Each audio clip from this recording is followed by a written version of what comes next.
यत्र योगेश्वर कृष्णो यत् पार्थो धनुर्धर तत्र शरीर विजयो भूतिर्ध्रुवा नीतिर मतिर्मम। जहाँ योगेश्वर श्री कृष्ण है और जहाँ धनुर्धर पार्थ है, वहीं पर श्री विजय विभूति और अचल नीति है। रेडियो मानस नाव 107.8 पर मैं हूँ आपके साथ किरण चावला और हमारे साथ है पंडित आशुतोष भारद्वाज जी और हम चर्चा कर रहे हैं श्रीमद् भागवत गीता आधुनिक व्याख्यान सहित पर। आशुतोष जी, आपका स्टूडियो में बहुत बहुत स्वागत है। जी, बहुत बहुत धन्यवाद। और आज जो हम चर्चा करने वाले हैं भगवत गीता के 14वें अध्याय पर। जी। इसके अंदर भगवान कहते हैं, हे अर्जुन, ज्ञानों में भी उत्तम उस परम ज्ञान को फिर कहूंगा जिसको जानकर सभी मुनिजन इसके द्वारा परम सिद्धि को प्राप्त हो गए हैं। हे प्यारे, इस ज्ञान को धारण किए हुए मेरे स्वरूप को प्राप्त सृष्टि के आदि में उत्पन्न नहीं होते और प्रलय में भी व्याकुल नहीं होते। जी, देखिए, ये भगवान ने कहा कि ये ज्ञानों में भी उत्तम ज्ञान है जिसका जिक्र इस अध्याय में चलेगा। भगवान कहते हैं, मैं उसे फिर तेरे लिए कहूंगा जिसे जानकर सभी मुनिजन इसके द्वारा परम सिद्धि को प्राप्त हुए हैं। और भगवान कहते हैं, हे प्यारे, इस ज्ञान को धारण किए हुए मेरे स्वरूप को प्राप्त सृष्टि के आदि में उत्पन्न नहीं होते और प्रलय में भी व्याकुल नहीं होते। देखिए, अब हम जानेंगे कि क्या भगवान कहना चाह रहे हैं।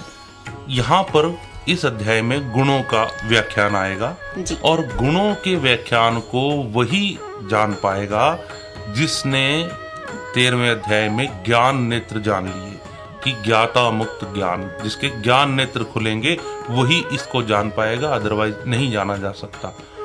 क्यों? क्योंकि ये क्या है, देखिए किरण जी, कोई मशीन अपने सॉफ्टवेयर को नहीं जान सकती। कंप्यूटर अपने सॉफ्टवेयर से थोड़ी परिचित हो सकता है, लेकिन परमात्मा द्वारा बनाई हुई हम ऐसी मशीनरी हैं कि हम अपने सॉफ्टवेयर तक से परिचित हो सकते हैं। जी। ये उसकी करामात है, क्योंकि उससे बड़ा वैज्ञानिक कोई है ही नहीं इस धरती पर। धरती पर क्या कहूँ, ये आप मान लीजिए पूरी कायनात में, ब्रह्मांड में उससे बड़ा कोई भी साइंटिस्ट नहीं है, कोई वैज्ञानिक नहीं है। उसकी क्रिएशन जो हम हैं, ये भी अपने आप में बड़ी अद्भुत है। इसमें एक कहा भी जाता है कि खुदा कहे बंदे से, मेरा जवाब है तू तेरा जवाब नहीं। तो ये एक बड़ी खूबसूरत है कि हम अपने सॉफ्टवेयर तक से परिचित हो सकते हैं। इस अध्याय में हम अपने सॉफ्टवेयर का ही जिक्र करेंगे कि क्या है ये सॉफ्टवेयर। भगवान ने कहा, इस ज्ञान को धारण किए हुए मेरे स्वरूप को प्राप्त सृष्टि के आदि में उत्पन्न नहीं होते और प्रलय में भी व्याकुल नहीं होते। देखिए, जो प्रलय में व्याकुल होता है और जो उत्पन्न होने पर यह मानता है कि मैं उत्पन्न हो गया, ये क्या है, इसे थोड़ा सा हम जान लेते हैं पहले। देखिए, हमारी एक क्या होता है, एक हमारा है किरण जी स्वभाव और एक है हमारा स्वरूप। हमें ये जानना है कि स्वभाव क्या है और स्वरूप क्या है। जैसे पत्ते का अपना एक स्वभाव है कि वो हरा है, इस प्रकार का है।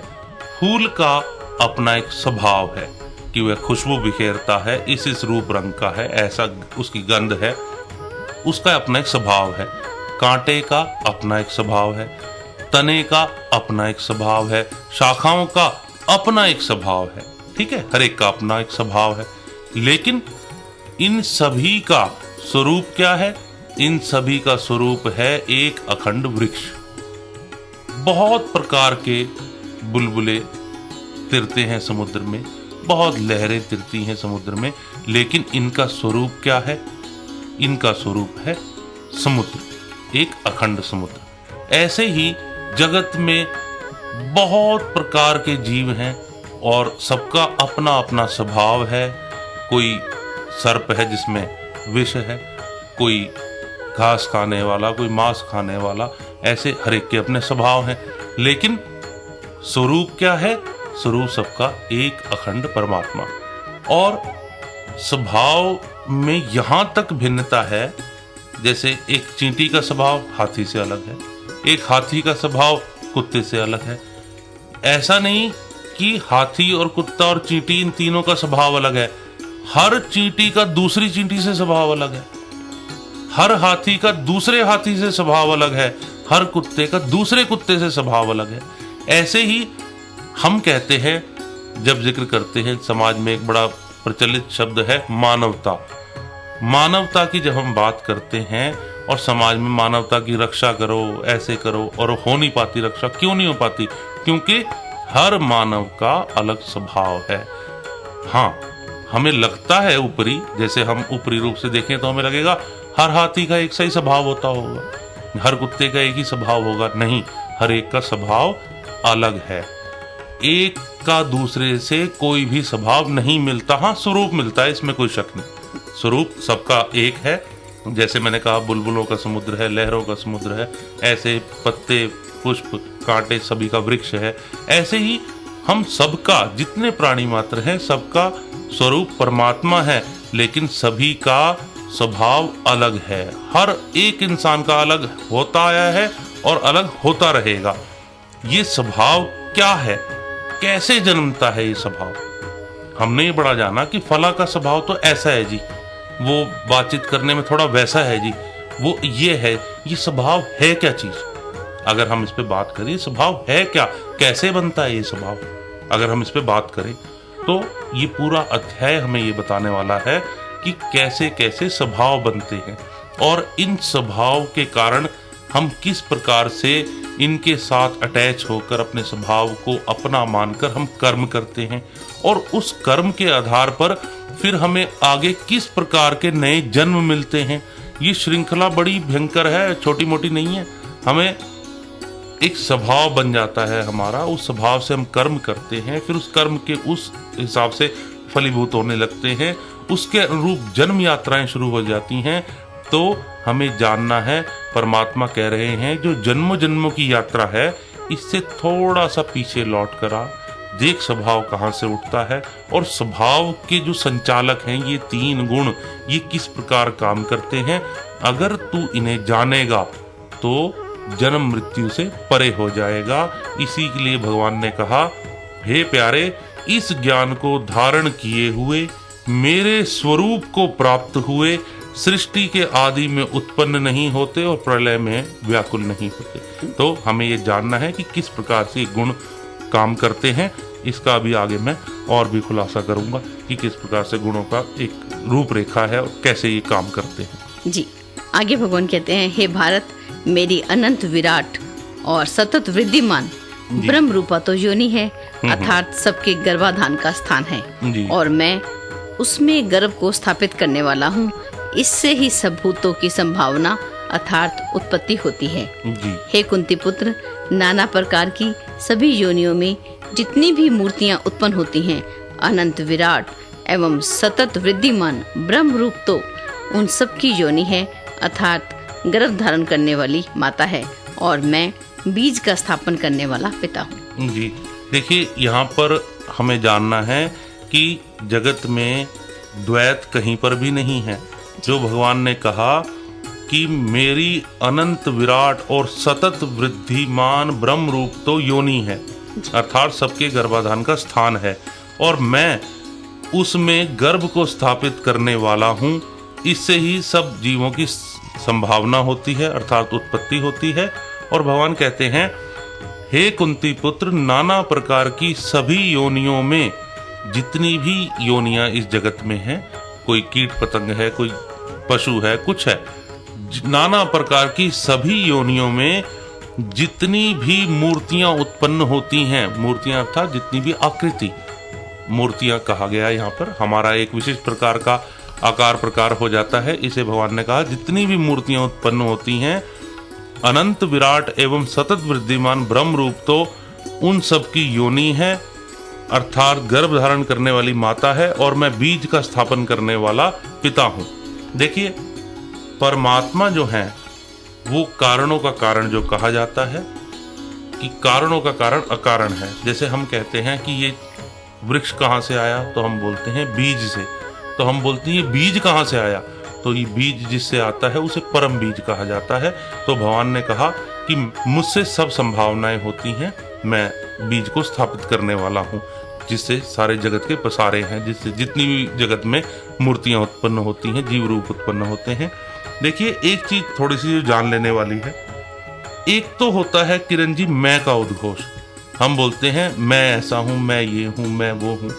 एक होता है मेरे का उद्घोष, ठीक है, जैसे यह मेरा हाथ है, मैं हाथ, ऐसा हम नहीं कहते।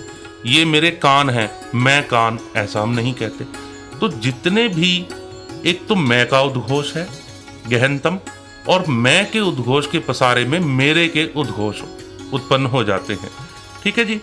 जैसे मैं आपको बतलाता हूं, हमारे जितने भी मेरे रूपी उद्घोष होते हैं, जैसे हम कहते हैं मेरा मन, मेरी देह, मेरी बुद्धि, मेरी इंद्रियां, मैं मन, मैं देह, मेरी, मैं इंद्रियां, ऐसे नहीं कहते। हमारे कहने का एक तरीका है, क्योंकि हमें पता है मैं जो है ना वो बियॉन्ड है, वो मेरे के पार है, वो मेरे से बड़ा है।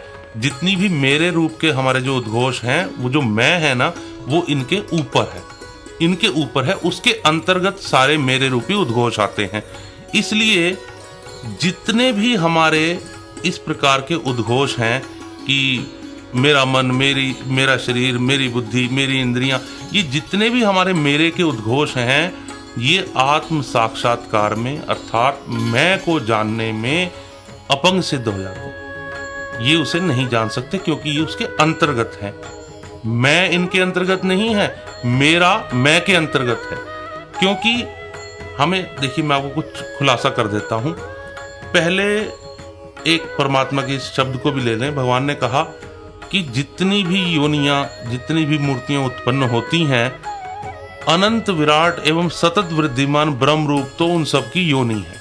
देखिए किरण जी, यहाँ पर स्वभाव की हम अभी चर्चा कर रहे थे कि एक चींटी का दूसरी चींटी से स्वभाव अलग मिलेगा, एक कुत्ते का दूसरे कुत्ते से अलग मिलेगा, एक हाथी का दूसरे हाथी से भी स्वभाव अलग मिलेगा। इस स्वभाव के अनुरूप ही हमें एक विशिष्ट प्रकार की आकृति भी मिलती है। ये हमें थोड़ा सा जानना है क्यों मिलती है। क्योंकि अनंत विराट और सतत वृद्धिमान ब्रह्म रूप इनकी योनि है। देखिए मैं आपको एक उदाहरण से समझाता हूं जी। जैसे मैं आपको एक आटे का पेड़ा देता हूं और मैं कहता हूं कि किरण जी इसके आंख, नाक, मुंह निकाल दो जरा, और फिर से दोबारा गोल कर दो, फिर पहले से थोड़े अलग नाक, आंख, मुंह वगैरह आप फिर निकाल दीजिए।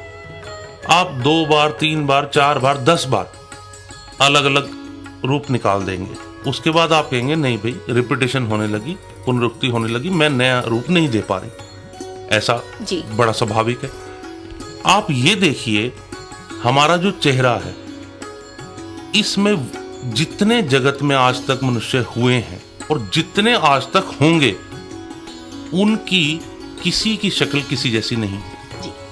हम, और हालांकि एक छोटे से क्षेत्रफल में वही आंख, वही नाक, वही मुंह, वही कान, वही सब कुछ लगा हुआ है, लेकिन ऐसा क्या फर्क हो जाता है जो किसी की किसी से ना आज तक शक्ल मिली ना कभी मिलेगी। ये ऐसा क्या हो जाता है? ये इसलिए होता है कि हर कोई एक अलग स्वभाव का परिचायक है, इसलिए उसे एक डिफरेंट आइडेंटिटी परमात्मा की ओर से मिलती है, प्रकृति की ओर से मिलती है। क्यों? क्योंकि वो एक डिफरेंट यात्रा को, एक डिफरेंट स्वभाव को रिप्रेजेंट कर रहा है। ठीक है, देखिए अब आप कहेंगे कि सारी चींटियां एक जैसी हैं, तो ध्यान रखना, चींटी पूरे झुंड में से अपने बच्चों को पहचान लेंगी जी, क्योंकि हर एक की शक्ल अलग है। हमें लगता है ऐसे कोई और अगर कोई ग्रह का आदमी आ जाए तो कह सकता है सारे आदमी एक जैसे ही हैं। ऐसा नहीं है, हर एक की एक डिफरेंट आइडेंटिटी है। तो हर कोई रिप्रेजेंटेटिव है एक पर्टिकुलर स्वभाव का, और उस स्वभाव के अनुरूप परमात्मा ने हर एक को एक अलग शक्ल दी है, और उसके हिसाब से एक यात्रा आगे चलती है। जो हमारे यहाँ एक ज्योतिष है ना, जो परम ज्योतिष, भृगु संहिता भी जिसे कहा गया एक बार, ये क्या है? कोई वास्तविक ज्ञानी होगा जिसके पास नेत्र होंगे ना, उसके सामने कोई आके बैठ जाए, वो 1 मिनट में बता देगा कि यात्रा क्या चल रही है, और ये जो चेहरा है, ये जो चेहरा मोहरा है, ये किस स्वभाव का परिचायक है और उसकी कैसे यात्रा है, ये 1 मिनट में पता लग जाएगा। ये परम ज्योतिष भी है। तो यहाँ पर हर कोई रिप्रेजेंटेटिव है अपने स्वभाव की यात्रा का, इसलिए हर एक को एक अलग शक्ल मिली हुई है। शक्ल को छोड़ दीजिए, अंगूठे की छाप तक हर एक की अलग है। क्यों? क्योंकि ये जो निजी पहचाने हैं, ये निजी पहचान क्यों देता है परमात्मा, क्यों ये बनी? क्योंकि हम एक पर्टिकुलर निजी स्वभाव के परिचायक हैं। तो हमें जानना है कि ये निजी स्वभाव जो कि इतने अरबों खरबों प्राणी हुए हैं, सबका अलग है, सबका अलग होता रहेगा। तो ये कैसे निर्मित होते हैं स्वभाव, इनके पीछे के सॉफ्टवेयर से अब हमें परिचित होना है। अभी हम उसका जिक्र करेंगे जी। इन स्वभावों को हम कैसे जाने, इस बात की चर्चा करेंगे। पहले लेते हैं एक छोटा सा ब्रेक और सुनते हैं एक मधुर सा संगीत। बने रहिए रेडियो मानोजना 107.8 पर। Feel good feel live.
एक बार फिर रेडियो मानोजना 107.8 पर आप सभी श्रोताओं का स्वागत है। मैं हूं आपके साथ किरण चावला और हमारे साथ हैं पंडित आशुतोष भारद्वाज जी, और हम चर्चा कर रहे हैं श्रीमद् भागवत गीता आधुनिक व्याख्यान सहित पर। और आज जो हम चर्चा कर रहे हैं 14वें अध्याय के ऊपर, और इसमें हम जान रहे हैं ये गुण क्या है जी।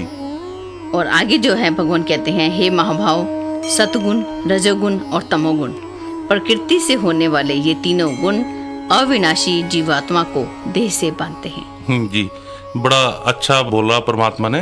अभी इसका खुलासा करते हैं। देखिए, भगवान ने बोला कि हे महाबाहो, सत्वगुण, रजोगुण और तमोगुण, प्रकृति से होने वाले ये तीनों गुण अविनाशी जीवात्मा को देह से बांधते हैं। ये देखिए, बड़ा विचित्र है। जैसे मैं आपसे कहूं कि बुलबुला जो होता है ना किरण जी, बुलबुले की एक आकृति है, ठीक है, और बुलबुले के अंदर कुछ गुणवत्ता है, वो फील कर सकता है, इस तरीके से व्यवहार कर सकता है। ये किस पर आधारित है? कि समुद्र के अंदर ही एक ऐसा सॉफ्टवेयर है कि बुलबुले का रूप धारण होता है और बुलबुले का रूप धारण होके एक विशिष्ट प्रकार का स्वभाव जन्म जाता है और वो स्वभाव दूसरे बुलबुलों से बर्तन करता है, बातचीत करता है। ये व्यवहार जो निर्मित हो जाता है, ये क्या है? इसमें भगवान बड़ा आश्चर्य से बात को कह रहे हैं। वो कह रहे हैं, हे महाबाहो, सत्वगुण, रजोगुण और तमोगुण, प्रकृति से होने वाले ये तीनों गुण अविनाशी जीवात्मा को देह से बांध देते हैं। यानी जो नित्य मुक्त जल है समुद्र का, वह बंधा बंधा सा हो जाता है एक बुलबुले की आकृति में। ऐसे ही परमात्मा जो कि आकाश के समान अविभक्त है और पूरे जगत में अंतराल रहित व्याप्त है, वह एक जीव के रूप में बंधा बंधा सा अनुभव हो जाता है। ये किसकी वजह से है? ये इसके पीछे सॉफ्टवेयर कौन सा काम कर रहा है? ये पीछे काम कर रहा है गुणों का। ये गुण क्या है, ये आप थोड़ा सा देखिए। मैं आपको खुलासा कर देता हूं। रजोगुण अर्थात क्रिएटिविटी। हम क्रियमान हैं, जगत में हर कुछ क्रियमान है। एक पत्थर है ना, वो भी राख हुए जा रहा है, वो भी अपनी यात्रा पे है। हम ये नहीं कह सकते पत्थर रुका हुआ है, नहीं, पत्थर रुका हुआ नहीं है, वो भी चल रहा है, अपनी यात्रा पे है। ये क्या है? क्रिएटिविटी। इसे कहते हैं रजोगुण। और सत्वगुण अर्थात हमारे अंदर जो एक सात्विकता है, जो परम साक्षात्कार के प्रति हमारे अंदर एक भाव उठ जाता है, निर्मलपन जो है, ये सत्वगुण है। तमोगुण यानी हमारे अंदर एक तीसरी गुणवत्ता भी है, जो हम स्वयं से ही दब भी जाते हैं, अज्ञान में भी आ जाते हैं। तो इसी का भी मैं आगे अभी हम परमात्मा की वाणी को लेते हैं और इसका खुलासा करते हैं कि ये तीन गुण क्या है और कैसे कैसे काम करते हैं।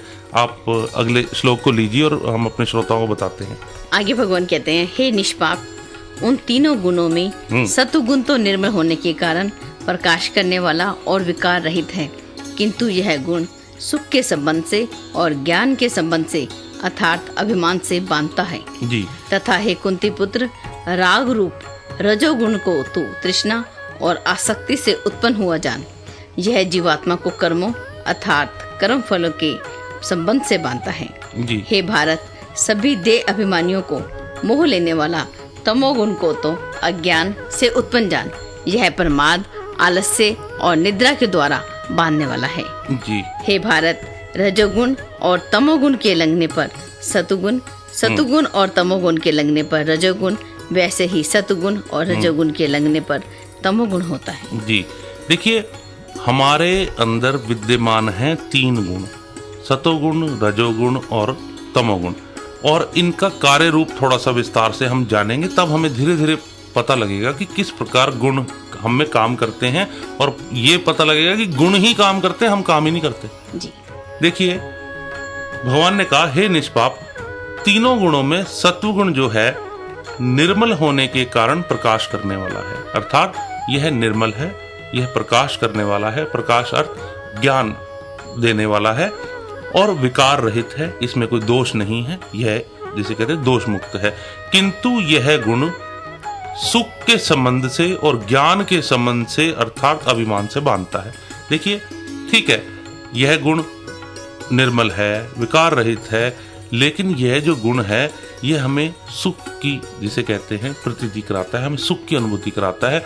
हम सुख से बन सकते हैं और ज्ञान से बन सकते हैं कि अरे ज्ञान मुझे हुआ, ये ज्ञान जो मुझे हुआ या सुख मुझे हुआ, ये किसके, ये होगा तो सत्वगुण से, हमें सुख की प्राप्ति और ज्ञान की प्राप्ति होगी सत्वगुण से। लेकिन यह सत्वगुण क्या है? यह ऐसे बांध सकता है हमारे अंदर, जिसे कहते हैं एक मैं का भाव उत्पन्न कर सकता है कि मैं सुख से जुड़ा, मैं ज्ञान से जुड़ा, ये इसका दोष है। भगवान कहते हैं, हे कुंती पुत्र, राग रूप रजोगुण, राग मीन्स अटैचमेंट जी, राग रूप रजोगुण को तू तृष्णा और आसक्ति से उत्पन्न जान। तृष्णा क्या होती है, आसक्ति क्या होती है? आसक्ति मतलब किसी चीज के प्रति एक इच्छा उत्पन्न होना कि मुझे ये फलां विषय वस्तु चाहिए, मैं इसके बिना मेरा जीवन निर्वाह नहीं होगा, एक अटैचमेंट पैदा हो जाना।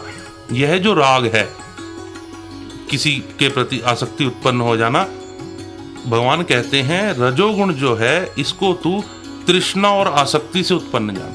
कि हमें जो आसक्ति रहती है दूसरे विषय वस्तु के प्रति, जो हम एकदम जुड़ना चाहते हैं और एक तृष्णा बीच में बची रहती है, तृष्णा को जान लीजिए। भगवान बुद्ध ने भी कहा कि दुख का कारण क्या है? तृष्णा। तृष्णा क्या होती है आप जान लीजिए किरण जी। हम बोलते हैं इच्छा, इच्छा तृष्णा नहीं होती, ये ध्यान रखना। तृष्णा वो है जिससे इच्छाएं उठती हैं। देखिए, मैं आपको कहूं कि किरण जी ज्यादा इच्छाएं करना ठीक नहीं है, आप फला इच्छा को छोड़ दो जी। आप कहोगे ठीक है पंडित जी, मैं इस इच्छा को छोड़ देती हूं। अब ये जो अब है ना, ये क्या है? ये तृष्णा। ये जो आपके अंदर उठता है ना कि चलो मैं इच्छाएं तो नहीं करूंगी, फिर ये जो फिर है ना, ये तृष्णा, ये कभी नहीं मिटती, ये बीज है। ये ध्यान रखना, ये क्या है? ये बीज है। इससे सारी इच्छाएं उठती हैं। सारी इच्छाओं का मूल केंद्र, मूल बीज क्या है? तृष्णा। तो भगवान बुद्ध ने भी कहा कि जीवन दुख है और दुख का कारण तृष्णा है। आप समझे ना? तृष्णा, तृष्णा को इच्छा ना समझा जाए। तो आगे भगवान ने बोला है, जो इसमें कहा है कि यह रजोगुण तृष्णा और आसक्ति से उत्पन्न होता है। हमारे भीतर जो एक तृष्णा है, जो उत्कंठा बनी ही रहती है कुछ प्राप्ति की, इसके लिए जो हम क्रिएटिव हो जाते हैं, इस सतत क्रियमानता, इस गुण को तू इससे उत्पन्न जान। यह जीवात्मा को कर्मों में अर्थात कर्म फलों के संबंध से बांधता है। अगर हम में इच्छा ही नहीं होगी, तृष्णा ही नहीं होगी, आसक्ति ही नहीं होगी, तो हम कर्म भी नहीं कर सकते।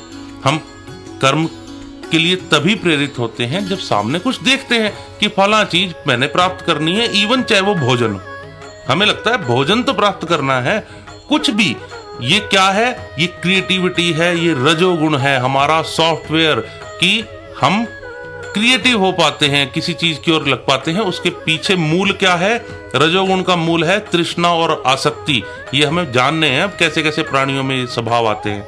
आगे भगवान ने कहा, हे भारत, जो तीसरे गुण के लिए भगवान बता रहे हैं, सभी देह अभिमानियों को मोह लेने वाला। जितने भी हम लोग हैं, हमें क्या है? अपनी बॉडी का एक अभिमान है, अपनी बॉडी की एक प्रतीति है। तो हम में क्या है? एक देह का अभिमान है।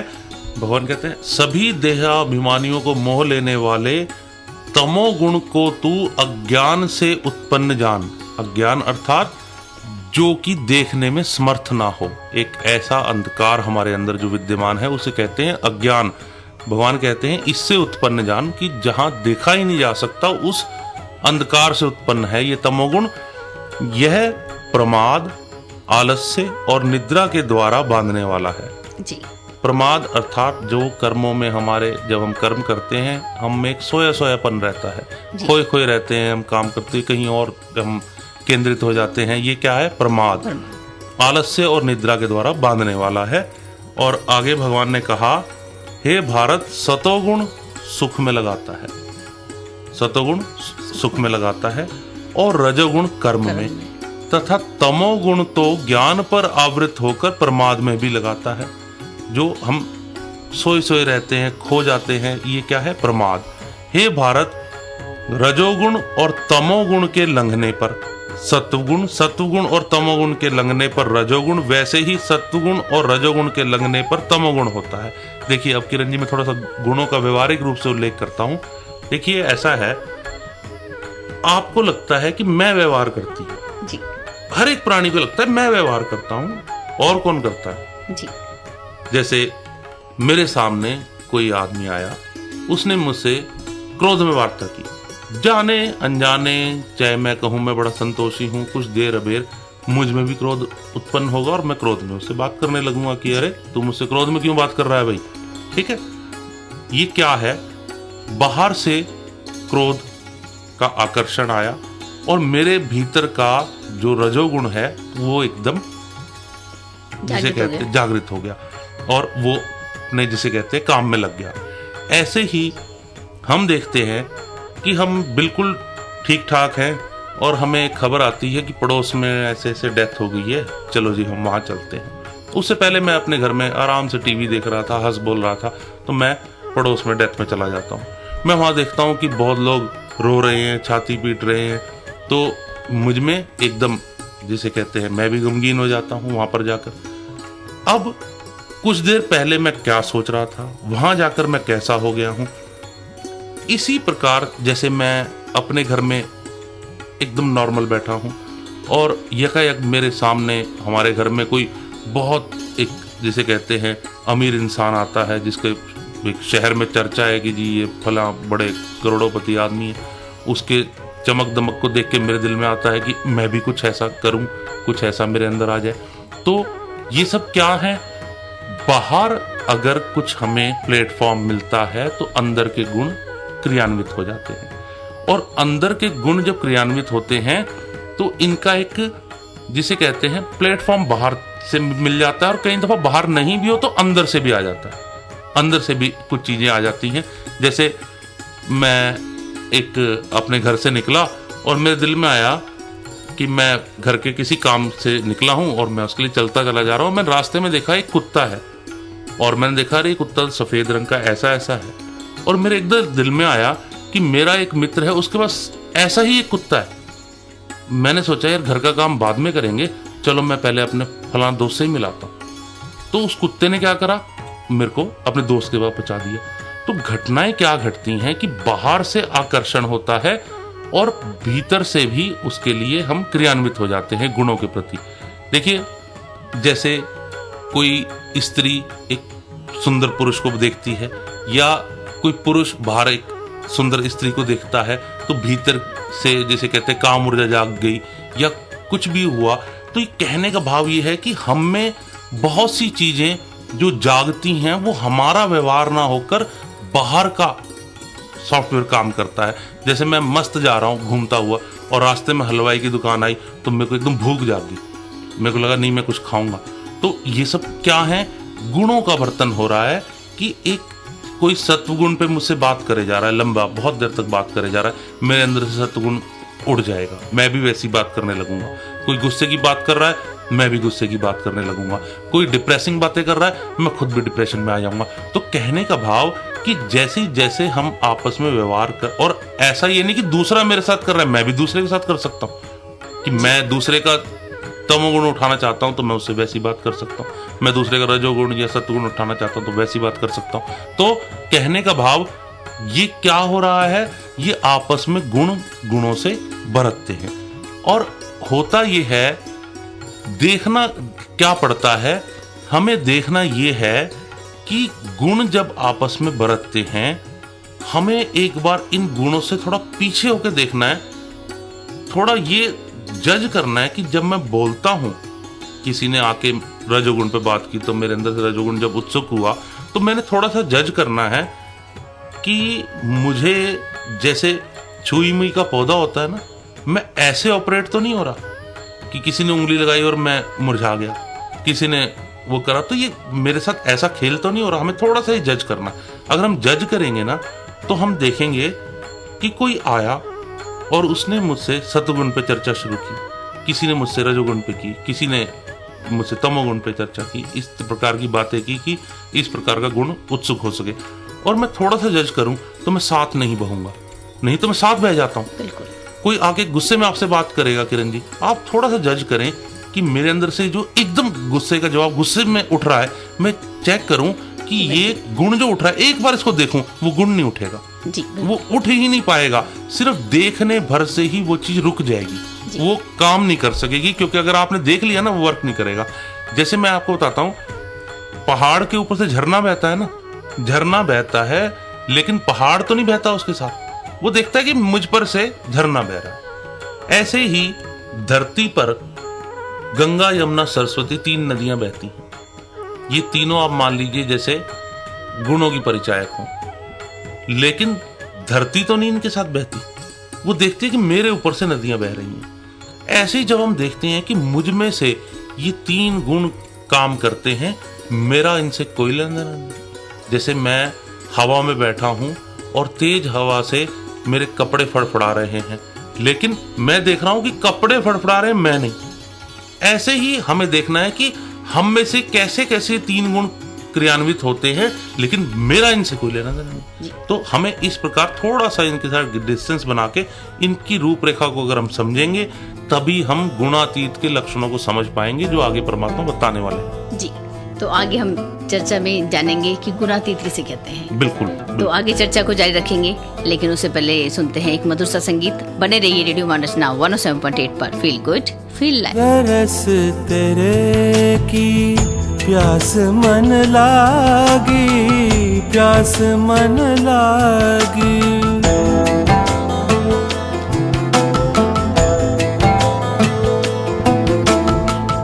तरस तेरे की प्यास मन लागी, प्यास मन लागी।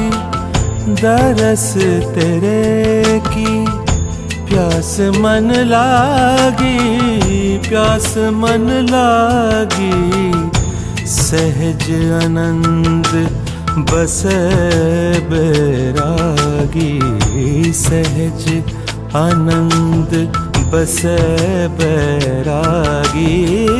दरस तेरे की प्यास मन लागी, प्यास मन लागी। दरस तेरे की प्यास मन लागी, प्यास मन लागी।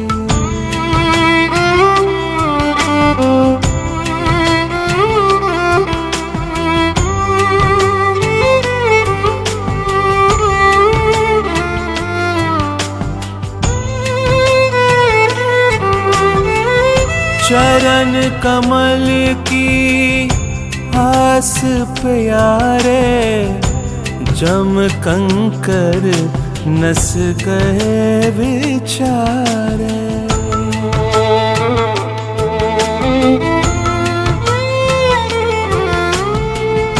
चरण कमल की आस प्यारे, जम कंकर नस गए विचारे।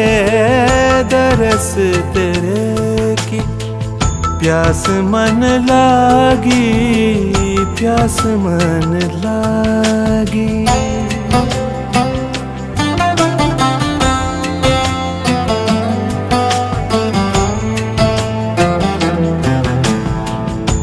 तू चित आवै तेरी मैया, सिमरत नाम सकल रोग खैया।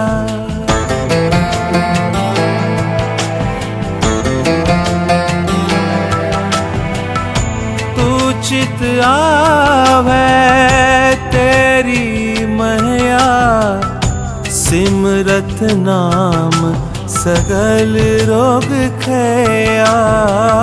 दरस तेरे की प्यास मन लागी, प्यास मन लागी। सहज आनंद बसे बैरागी, सहज आनंद बसे बैरागी। दरस तेरे की प्यास मन लागी, प्यास मन लागी।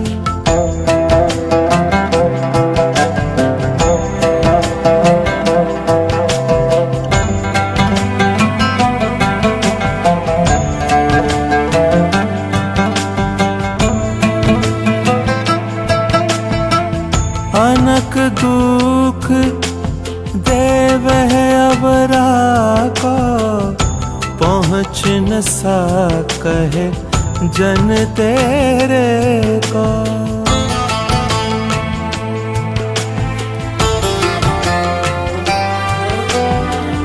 अनक दुख देवह अबरा को, पहुँच न सा कहे जन तेरे को।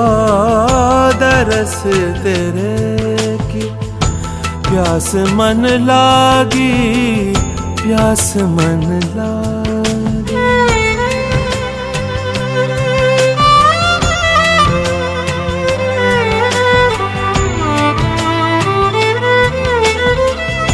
नानक की अरदास सुनी जय, केवल नाम हृदय में दीजिए।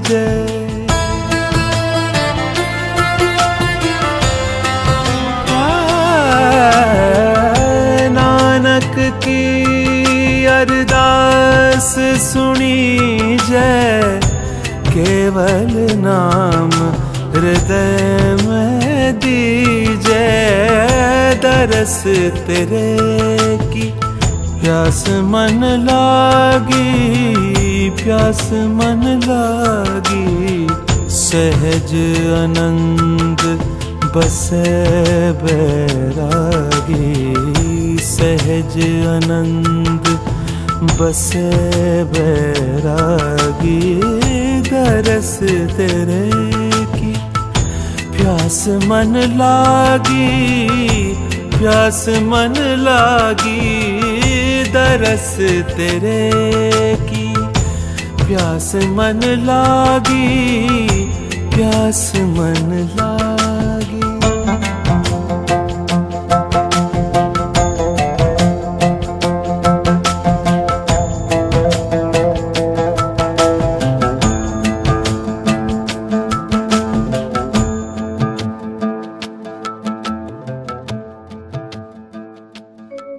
एक बार फिर रेडियो मानरचना 107.8 पर आप सभी श्रोताओं का स्वागत है। मैं हूं आपके साथ किरण चावला और हमारे साथ हैं पंडित आशुतोष भारद्वाज जी, और हम चर्चा कर रहे हैं श्रीमद् भागवत गीता आधुनिक व्याख्यान सहित और उसके 14वें अध्याय पर। तो किसे कहते हैं गुणातीत?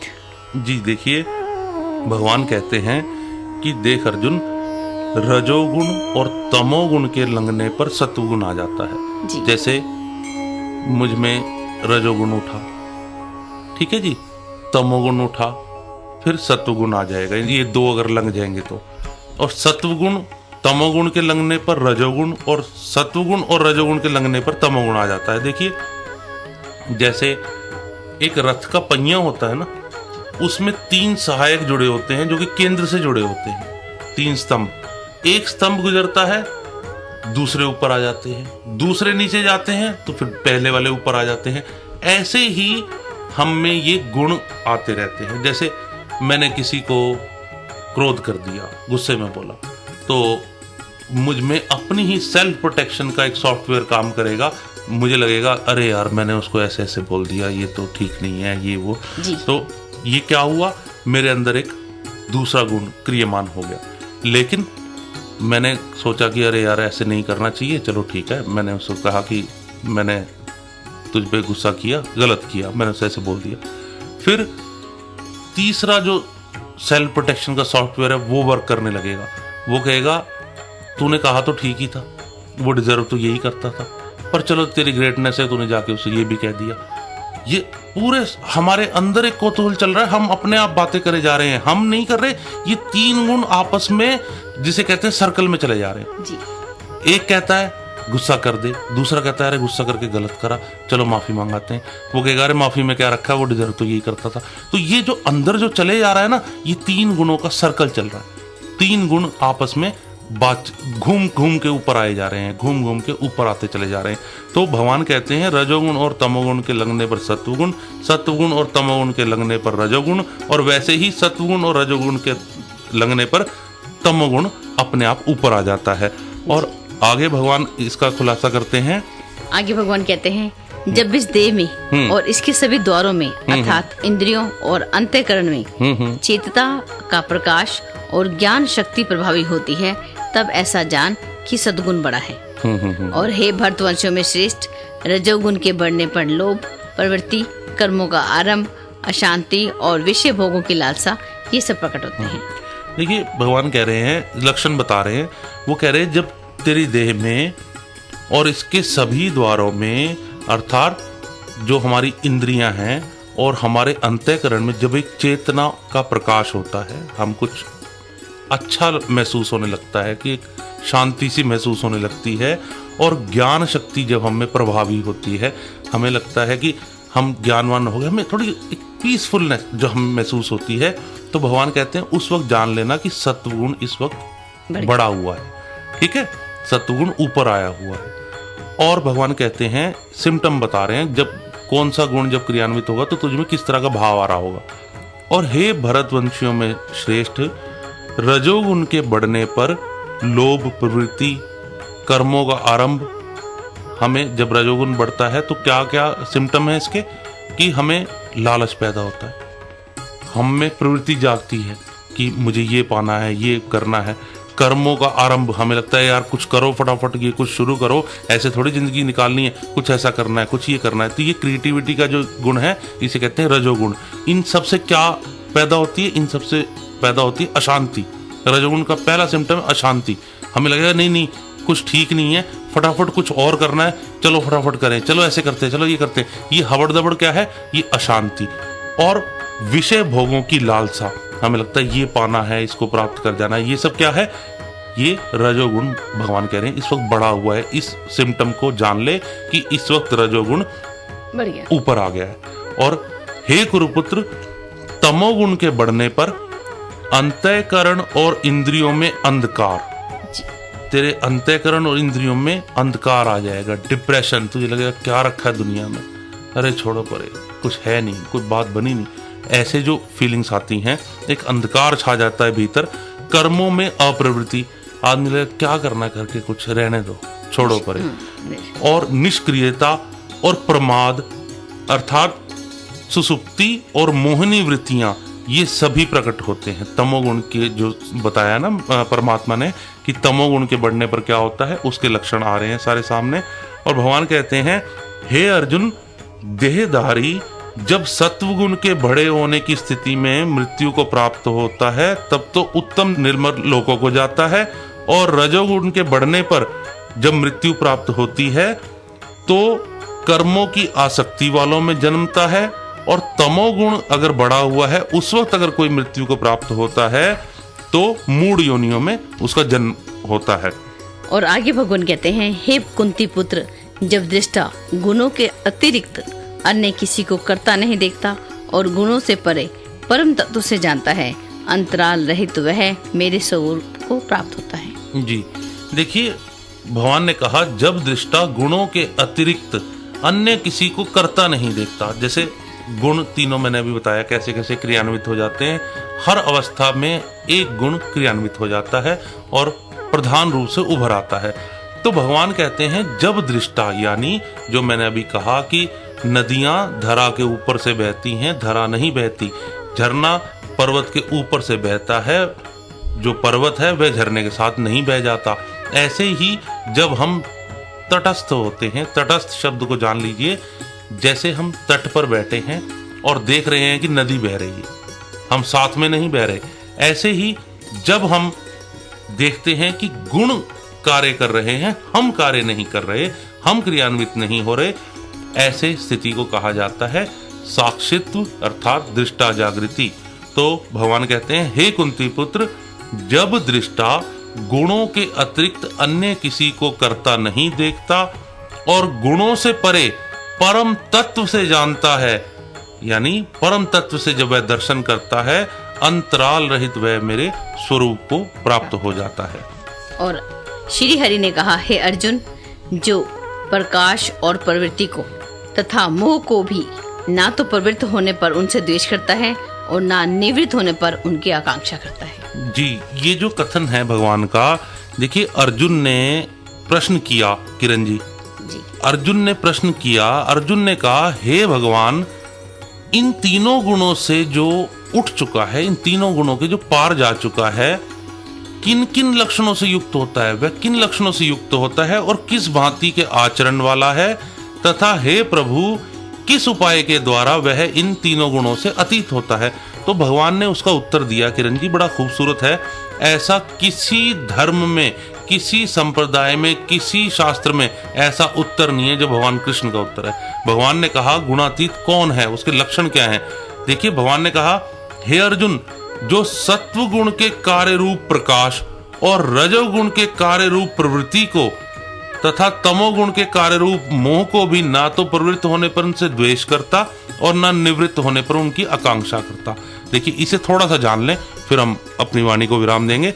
जो भगवान ने कहा कि जब प्रवृत्ति उठती है तो गुणातीत उससे द्वेष नहीं करता, क्योंकि वो देखता है कि गुणों के कारण एक प्रवृत्ति उठी, और जब प्रवृत्ति नहीं रही, जब वो निवृत्त हो गई है। देखिए, निवृत्त का अर्थ होता है कि एक इच्छा वृत्ताकार घूमनी बंद हो गई। वृत्त यानी गोलाकार, जब गोलाकार हमारी इच्छा नहीं घूमती, निवृत्त हो जाती है इच्छा, तो भगवान कहते हैं कि जो गुणातीत है वो क्या करता है, निवृत्ति होने पर उसकी आकांक्षा नहीं करता। देखिए किरण जी, मैं आपको कुछ इसका खुलासा करता हूं। प्रवृत्ति और निवृत्ति को थोड़ा सा हमें जानना है। प्रवृत्ति को इच्छा ना समझ लेना, प्रवृत्ति का अर्थ इच्छा नहीं होता, और निवृत्ति को ऊब ना समझ लेना। अब हमें क्या लगता है कि हमें एक विशिष्ट प्रकार का भोजन अच्छा लगता है, हमने कई दफा उसको खाया, तो हमें एक ऊब पैदा हो जाती है। ऊब का मतलब निवृत्ति नहीं होता, ये ध्यान रखना। ये ऊब है, क्षणिक ऊब है, थोड़ी देर नहीं खाएंगे 10-5 दिन तो वो उसी खाने में दोबारा इंटरेस्ट आने लगेगा। तो ऊब जो होती है वो निवृत्ति नहीं होती, और प्रवृत्ति जो होती है उसका नाम इच्छा नहीं होता। इच्छा को तो हम उठाते हैं बार बार सोचकर कि मेरी ये इच्छा नहीं, प्रवृत्ति है जो अपने से आप उठाई, अपने से आप उठाई, गुणों के कारण उठाई, उसे कहते हैं प्रवृत्ति। ठीक है, तो जागृत जो आदमी है, जो गुणातीत है, जो गुणों के पार पहुंच गया, उसका ना तो गुणों से कोई लगाव रह जाता, ना गुणों से कोई घृणा होती। वो ये नहीं कहता कि अरे ये प्रवृत्ति उठी, ये तो मेरे लायक नहीं है, मैं तो जी बहुत श्रेष्ठ हूं ना, ऐसा उसके अंदर दम्भ नहीं रह जाता। उसका गुणों से कोई लगाव नहीं रह जाता, और गुणों के प्रति कोई घृणा नहीं होती। और घृणा और लगाव ये दोनों ही आसक्तियां हैं, ये ध्यान रखना। घृणा भी आसक्ति है, लगाव भी आसक्ति है, क्योंकि हमें घृणा कब पैदा होती है, जब लगाव में कोई अवरोध आ जाता है। तो ये दोनों आसक्ति हैं। तो मैं आपको एक खुलासा थोड़ा सा कर देता हूं। जो भगवान ने कहा, जो प्रवृत्ति से द्वेष नहीं करता और निवृत्ति पर आकांक्षा नहीं करता, उसे गुणातीत कहते हैं। कई संप्रदायों ने ये कहा कि ये जो लक्षण, ये जो भगवान का जो अभी लक्षण उन्होंने बताया, इससे कई संप्रदायों को दिक्कत आई। उन्होंने कहा हम भगवान कृष्ण को भगवान ही नहीं मानते, कि ऐसा कौन सा भगवान है जो युद्ध भूमि में खड़ा, उसको युद्ध में इंटरेस्ट होगा तो खड़ा, ऐसे तो हो नहीं सकता कि इंटरेस्ट ही नहीं है और भगवान युद्ध में खड़े हैं। देखिए, और ये है भी बड़ा अजीब, क्योंकि भगवान का जो आचरण है ना, जो इस प्रकार का जो लक्षण है, ये बड़ा निजी होता है किरण जी। जैसे युद्ध में भगवान खड़े हैं, और युद्ध को टालने के लिए भगवान ने खुद के लिए द्वारिका बनाई है जो चारों तरफ से पानी से घिरी हुई है, कि मुझे किसी से लड़ना ही ना पड़े। और युद्ध में जो भगवान हैं, उन्होंने शस्त्र ना उठाने की प्रतिज्ञा ली हुई है, और करते क्या हैं कि उनका काम से कोई लेना देना नहीं, लेकिन गोपियों संग रासलीला है। और युद्ध के लिए अर्जुन को प्रेरित करते हैं कि चल लड़ाई कर, चल युद्ध कर, अपने शस्त्र उठा, और खुद रण छोड़ के नाम से मशहूर है। तो ये जो चीजें हैं बड़ी अजीब हैं कुछ बातें, लेकिन ये हम समझना होगा कि किस प्रकार हमारे जो ये भगवान ने जो लक्षण दिया है ये बड़ा निजी है। कई संप्रदायों ने कहा कि अगर जागृत हो गए हो और ब्रह्म स्वरूप के दर्शन हो गए हैं, युद्ध भूमि में क्या कर रहे हो, जाके वन में जाओ, वन में बैठो, साधु सन्यासी वन में होते हैं, तुम्हें दर्शन हो गए तो। लेकिन ऐसा नहीं है। भगवान कृष्ण कहते हैं कि देख, जो प्रवृत्ति से द्वेष नहीं करता, निवृत्ति पर आकांक्षा नहीं करता। अब कोई वन में तो चला गया और वन में बैठा बैठा कुछ भी सोचे जा रहा है, तो वो वन में तो गया ही नहीं। परम वन क्या है? परम वन ये है कि बाहर तो सारी चकाचौंध है और भीतर से वैराग्य है। तो भगवान कृष्ण के साथ ऐसा ही है, वो खूब मोर मुकुटधारी हैं, खूब महलों में रहते हैं, लेकिन भीतर से जब बात ज्ञान की आती है तो आप देखिए गीता कितनी खूबसूरत वो बोलते हैं। तो कहने का भाव, ये एक निजी घटना है। भगवान ने कहा प्रवृत्ति से द्वेष नहीं करता, निवृत्ति पर आकांक्षा नहीं करता। गुणातीत ये नहीं कहता कि ये प्रवृत्ति उठी है तो ये मेरे लायक नहीं है, और जब वो निवृत्त हो गई तो उसकी बार बार उसको याद कर करके बार बार उठाता भी नहीं है, मनोकल्पित उठाता भी नहीं है। तो हमें ये जानना है कि ये जो गुण हैं, जो गुणों का हमारा जो बातचीत है, ये हमारा संचालन शक्ति है, हमारा सॉफ्टवेयर है। जैसे एक अंतिम में बात करता हूं, फिर विराम देते हैं। देखिए, अभी जो साइंस ने गुणसूत्र पकड़े हैं ना, क्रोमोसोम्स, ये गुणसूत्र क्या हैं? ये गुणसूत्रों के पीछे क्या सॉफ्टवेयर काम करता है, अभी तो साइंस ने बहुत कम समय से ही तरक्की करनी शुरू की है। इन गुणसूत्रों से अभी हम अचंभित हैं कि कैसे कैसे ये काम करते हैं, कैसे गुणसूत्र अपने आप अपनी जगह चुनकर आंख बन जाता है, एक गुणसूत्र अपनी जगह चुनकर कान बन जाता है। इनमें कहां से ये सॉफ्टवेयर है? तो ये सारा पीछे रजोगुण, तमोगुण और सतोगुण का ही देन है। इसका कभी और समय होगा तो और खुलासा करेंगे। अभी अपने श्रोताओं से हम इजाजत लेंगे। जी, अब हम अनुमति लेंगे अपने श्रोताओं से, और आज हमने जाना गुणातीत के बारे में। गुणों की चर्चा हमने की, तो आगे की चर्चा फिर करेंगे, फिर मिलेंगे इसी क्रम में। बने रहिए रेडियो मानस नाउ 107.8 पर। धन्यवाद आशुतोष जी। जी बहुत बहुत धन्यवाद। Feel good feel life.